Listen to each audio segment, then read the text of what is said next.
ஆண்டவர் இயேசு கிறிஸ்துவ நாமத்திலே அன்பான தேவனுடைய பிள்ளைகள் யாவரையும் நான் வாழ்த்துகிறேன்.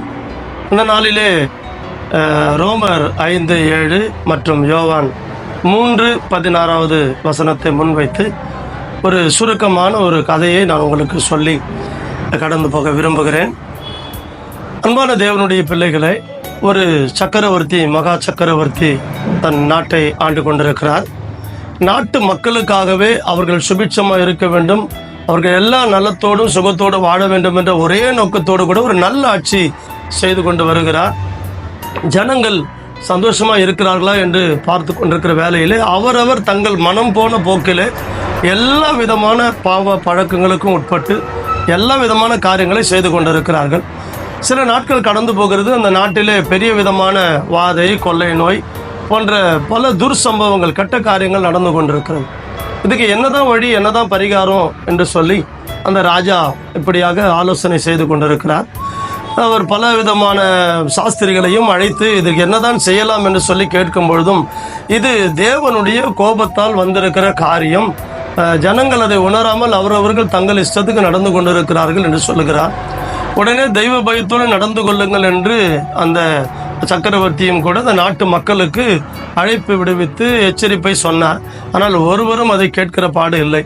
ஆனால் பிரச்சனையோ தீர்ந்ததில்லை. நாட்டுக்கு பிரச்சனைக்கு மேலே பிரச்சனை, வாதைக்கு மேலே வாதை, கொள்ளை நோய்களுக்கு மேலே கொள்ளை நோய். ஜனங்கள் அவதிப்பட ஆரம்பிக்கிறார். ஒரு பக்கம் சந்தோஷம், ஒரு பக்கம் துக்கம் என்ற போராட்டத்தில் போய் கொண்டிருக்கும் பொழுது தன்னுடைய ஒரே ஒரு ஆசையான செல்லமான ஒரு பிள்ளை, அந்த ஒரே மகனை கூப்பிட்டு அவர் ஆலோசனை கேட்கிறார். மகனே, இப்படியாய் காரியங்கள் இருக்கிறது, இந்த மக்கள் வேதனை அனுபவித்துக் கொண்டிருக்கிறார்கள், அநேகர் கொள்ளை நோயினாலே இறந்து போய் கொண்டிருக்கிறார்கள், என்ன செய்யலாம் என்று சொல்லி நான் கேட்கும் பொழுது, ஒரு மனுஷனுடைய மரணம் மட்டும்தான் இதற்கு விதிவிலக்கு என்று சொல்லுகிறார்கள், வேறு வழி இல்லை என்று. அப்பொழுது என்ன செய்யலாம் என்று நான் ஆலோசனை பண்ணி கொண்டிருக்கிறேன், நீ என்ன நினைக்கிறாய் என்று சொன்ன உடனே அந்த மகன் சொல்லுகிறான், தகப்பனே, நான் என் ஜீவனை கொடுக்க ஆயத்தமாக இருக்கிறேன். உம்முடைய வார்த்தைக்கு கீழ்ப்படிந்து உம்முடைய மனதின் விருப்பங்களை நிறைவேற்ற, நாட்டு மக்கள் சுபிட்சமாக இருக்க என் ஜீவனையும் நான் கொடுப்பேன், என் உயிரை கொடுப்பேன் என்று சொல்லி துணிந்து நாட்டு மக்கள் எல்லாருக்காக தன் ஜீவனை அவர் கொடுக்கிறார். அப்படித்தான் ஆண்டவராகிய இயேசு கிறிஸ்துவும் யோவான் 3:16 சொல்லுகிறபடி தம்முடைய ஒரே பேரான குமாரனை அவர் உலகத்துக்கு தந்தருளி இவ்வளவாய் அன்பு கூர்ந்தார். இது தகப்பனுடைய அன்பு.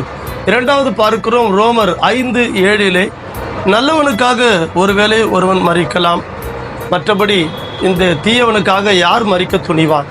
அப்படி துணிந்து தீயவருக்காகவும் ஜீவனை கொடுத்த, எல்லா மக்களுக்காகவும் ஜீவனை கொடுத்த ஒரே ஒருவர் நம்முடைய கர்த்தராகிய இயேசு கிறிஸ்து தாமே.